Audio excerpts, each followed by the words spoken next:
Good day guys and welcome to the channel. So in this video we're discussing how to fix Verizon Fios remote from not working.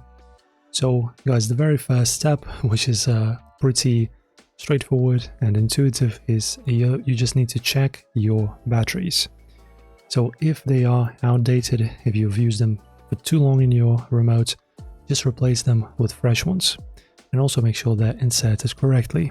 Weak or dead batteries are the most common reason a remote stops working. Also, if the remote still doesn't respond, you can try resetting it.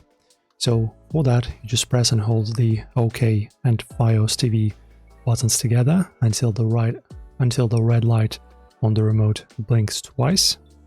So you just press this button, the TV button, and so you just press the TV and OK buttons at the same time to reset it. And if you're still having issues, check that your Fios TV box is powered on and not frozen. You can restart it by unplugging the power cord for 30 seconds and then plugging it back in. Also make sure nothing is blocking the signal between your remote and box.